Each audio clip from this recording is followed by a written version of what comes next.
दोस्तों नमस्कार।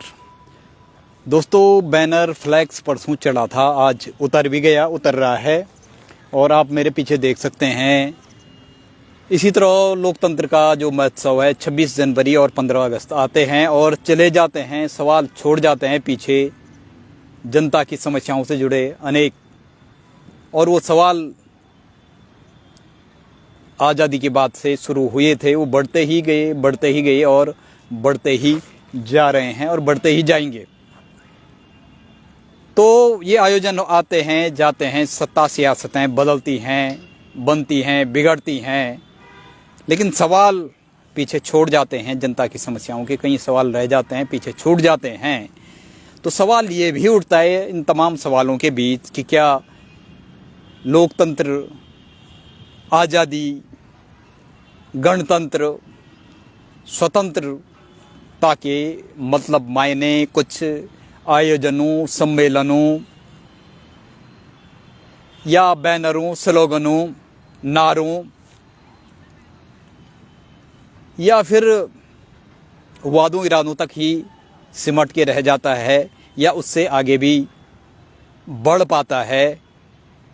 आज़ादी के क्या मतलब मायने होते हैं, लोकतंत्र के क्या मतलब मायने होते हैं, जनतंत्र, लोकशाही, जो भी कहें आप, एक ही चीज़ को कई नाम से पुकार सकते हैं, गणतंत्र, लेकिन उसके मतलब मायने क्या होते हैं ये कौन हमें बताएगा?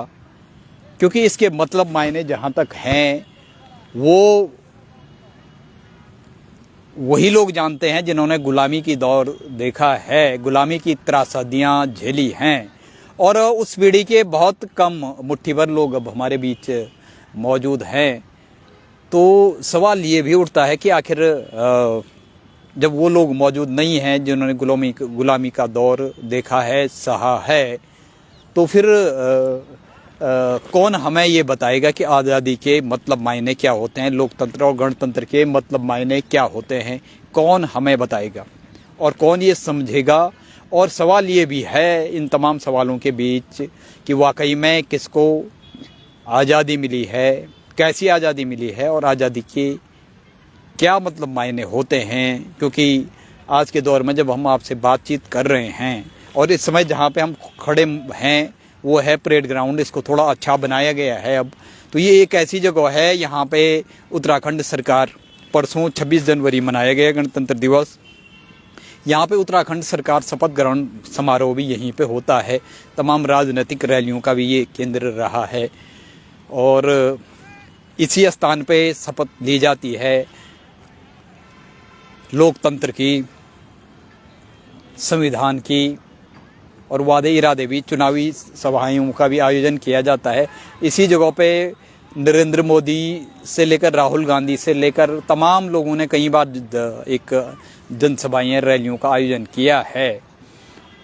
तो इनमें कितने जो यहाँ पे वादे इरादे किए जाते हैं या संकल्प से सिद्धि, समग्र सामाजिक आर्थिक विकास, अच्छे दिन आएंगे, बेटी बचाओ बेटी पढ़ाओ और आज़ादी का अमृतकाल, रोज़गार और विकास, तमाम वादे इरादे होते हैं यहाँ पे। इसी जगह पे शपथ दी जाती है, रैलियाँ भी होती हैं, चुनावी रैलियाँ, जब वादे इरादे जतलाए जाते हैं और उसके बाद शपथ ग्रहण भी यहीं पे होता है। तो ये एक ऐसा आयोजन स्थल है। तो हम बात वही कर रहे थे कि इनमें से कितने वादे इरादे पूरे होते हैं, जो शपथ ली जाती है वो कितनी पूरी होती है, उस शपथ पे कितना खरा उतरते हैं हमारे सत्ता सियासतदान और उससे जुड़े हुए कारिंदे, रहनुमा और सत्ता सियासतदान कितने खरे उतरते हैं, ये सोचने वाली बात है। ये आप लोगों ये सवाल हम आप लोगों पे छोड़ देते हैं, ये जवाब भी आप ही लोगों पे छोड़ते हैं कि आज़ादी मिली तो आज़ादी के मतलब मायने क्या होते हैं, लोकतंत्र, गणतंत्र, लोकशाही, प्रजातंत्र का क्या मतलब होता है और किसके लिए होता है, और वाकई में किसको आज़ादी मिली है, कैसी आज़ादी मिली है, ये आप खुद मूल्यांकन कर सकते हैं। विगत 75 साल क्योंकि अमृतकाल में जी रहे हैं, संकल्प से सिद्धि, अमृतकाल, जो भी है तमाम नारे हैं, और नारे और स्लोगनों के आश्रय करोड़ों अरबों रुपये बहाए जाते हैं इन प्रचार प्रसार पे, आपको पता ही है। और मौजूदा जो सोशल मीडिया का दौर चला है उसमें तो जो भी तमाम चीज़ें हो रही हैं वो एक कमोबेश रूप से सोशल मीडिया पे ज़्यादा देखने को मिलती है, चाहे वो नारे हों, चाहे वो चुनावी वादे इरादे हों, और प्रचार प्रसार है। तो आप देख सकते हैं देहरादून में, मैं पहले वीडियो में भी दिखा चुका हूँ, होर्डिंग से भरा पड़ा हुआ है, भरा रहता है हमेशा। यहाँ पास ही में गांधी पार्क है, उस गांधी पार्क में भी तमाम होर्डिंग्स लगातार बदलते रहते हैं। जैसे सत्ता सियासत बनते बिगड़ती, सत्ता सियासत के समीकरण बनते बिगड़ते रहते हैं, और जो सत्ता में पहुंच जाते हैं उस कुर्सी से ऐसे चिपकते जाते हैं कि उनका एक ही मकसद होता है, पहला तो अपने व्यक्तिगत संकीर्ण, कुत्सित और क्षुद्र स्वार्थों को पूरा करना, और दूसरा अपनी पद, पावर, प्रतिष्ठा और कुर्सी को पकड़े रहना, क्योंकि वो उसके बाद आम आदमी बन के जीना चाहते ही नहीं है। जो एक बार विधायक बन गया वो, या मंत्री बन गया, वो चाहता है कि मैं किसी न किसी रूप में, प्रत्यक्ष परोक्ष और दोनों ही रूपों में, सत्ता सियासत के शक्ति के केंद्र में बना रहूं। ये अति महत्वाकांक्षा कहेंगे, क्योंकि एक ज़माना ऐसा भी था आज़ादी का, जब हमने प्रारंभिक दौर देखा कि लोग स्वतः सीट छोड़ देते थे, मंत्री पद से इस्तीफा भी देते थे। आपको अगर पता होगा, जिस समय जवाहरलाल नेहरू के टाइम पे रेल मंत्री हुआ करते थे हमारे दिवंगत प्रधानमंत्री लाल बहादुर शास्त्री, तो एक बार बड़ी रेल दुर्घटना हुई थी, तो उन्होंने उसका दायित्व अपने ऊपर लेते हुए इस्तीफा दे दिया था। तो आज के दौर में इसकी कल्पना की जा सकती है क्या? जबकि मैं बता रहा हूँ, लोकतंत्र में राम राज्य की अभी बात हुई, परसों ही राम लला की भूमि में अयोध्या में प्रतिमा का अनावरण किया गया, लेकिन सिर्फ राम की पूजा करने से ही सब कुछ होता है, या कृष्ण की पूजा करने से ही सब कुछ होता है? असल बात यह है कि उनके आदर्शों पे उन्होंने जो काम कहे, उन्होंने नंगे पांव वो चले, ऐसे कष्ट सहे उन्होंने, क्या उनके आदर्शों पे भी हम कभी चल पाएंगे? क्या उनकी राहों पे भी हम चल पाएंगे कभी? तो कैसा राम राज्य, किसके लिए राम राज्य, और कैसा राम राज्य होगा जिसमें 2/3, जी हाँ दोस्तों, 2/3 जनप्रतिनिधि, चाहे वो पंचायती स्तर पे हों, चाहे वो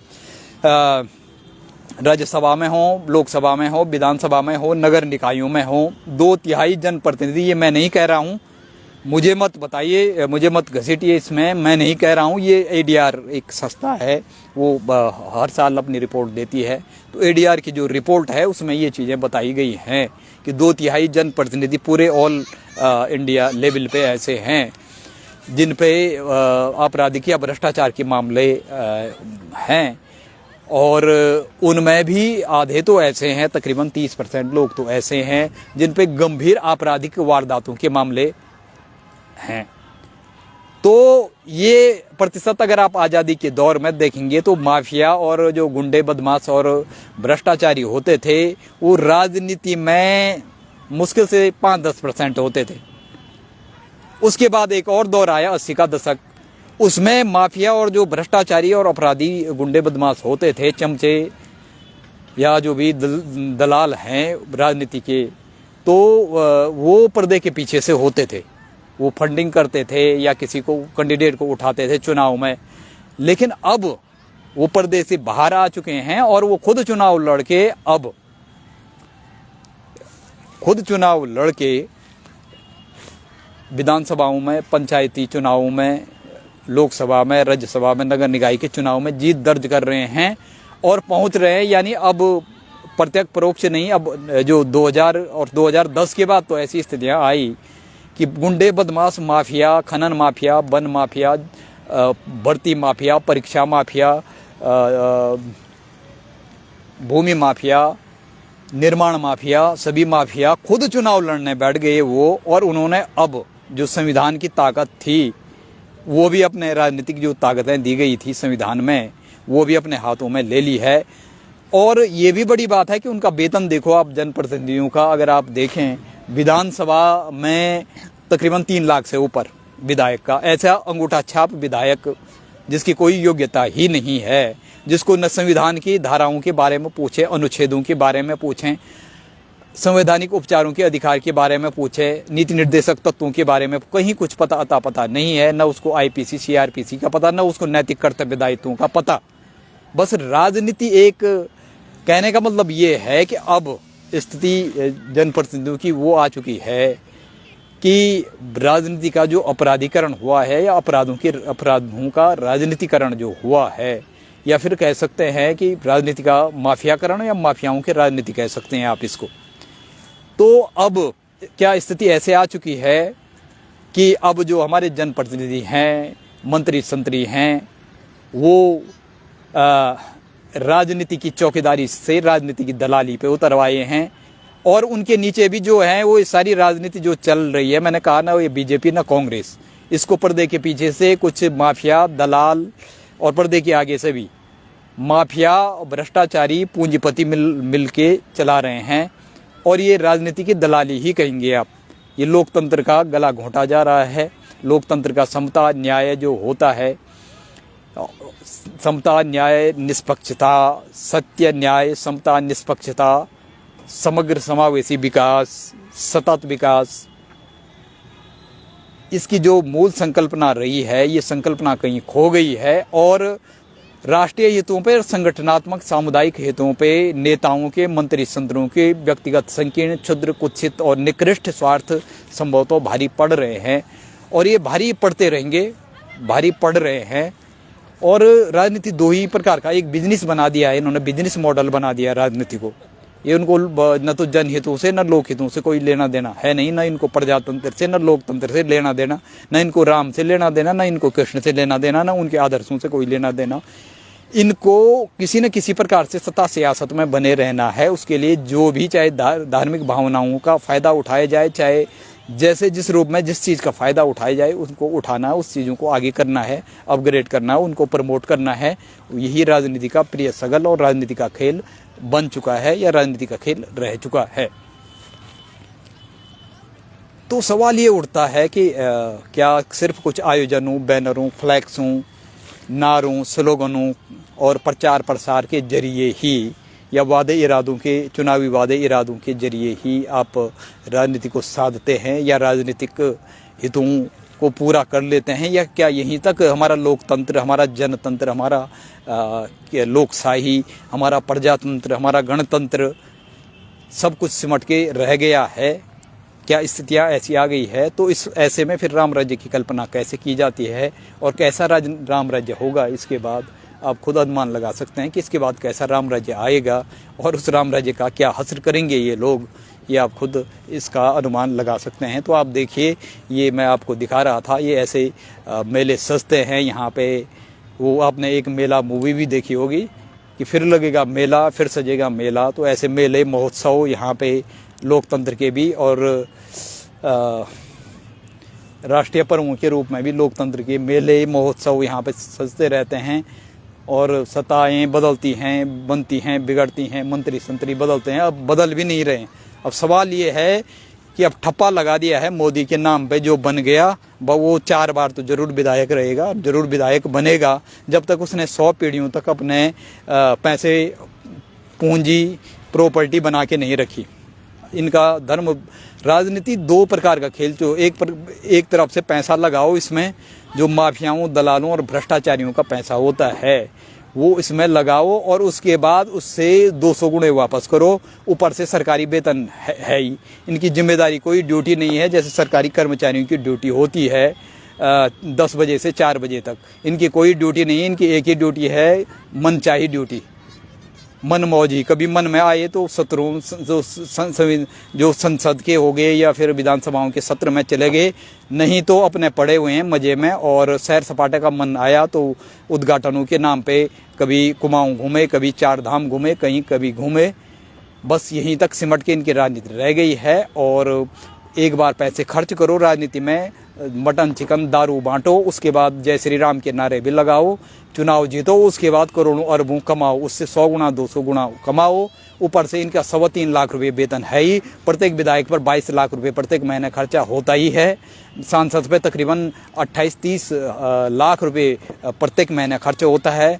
और जितने बार वो पद विधायक बनेंगे या सांसद बनेंगे, उतने बार उनकी पेंशन भी लगती है, डबल पेंशन होती है, और वेतन तो वो वेतन ही उनको करोड़पति बना देती है, लेकिन वो तो नाम मात्र का होता है। असली इनके धंधे होते हैं, जिन माफियाओं, दलालों और चमचों दल्लों ने, बड़ों ने इन पे पैसे लगाए होते हैं, ये उनकी वसूली करते हैं, फिर सत्ता सियासत में जाते हुए।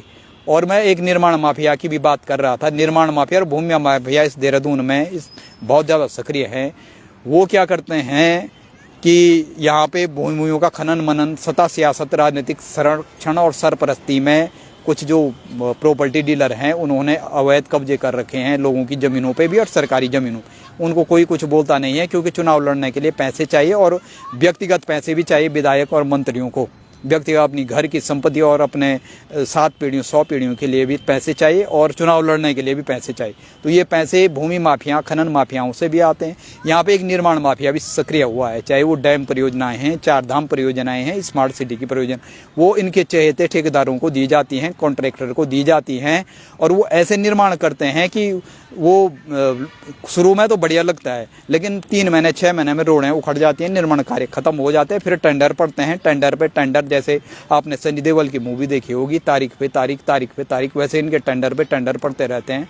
और खूब इसमें जनता का जो पैसा है उसका अरबों खरबों का वारा न्यारा किया जाता है। कई बार एक सड़क कई बार बनते हैं, आपने स्पीड ब्रेकर देखे होंगे, कई बार वो ब्रेकर बने तोड़े। भाई जब तोड़े जाते हैं तो बनाए क्यों जाते हैं? वो सड़कों के ये हाल हैं स्मार्ट सिटी में। यहाँ पे अभी बन गई 3 महीने में, जैसे बरसात शुरू होगी सड़कें गड्ढम गड्ढा या गड्ढे में सड़क, सड़क में गड्ढा, ऐसी स्थितियां आ जाती हैं। बड़े निर्माण कार्यों में भी ऐसे हैं। मान गुणवत्ता के मानकों की कसौटी पे कहीं खरे नहीं उतरते हैं।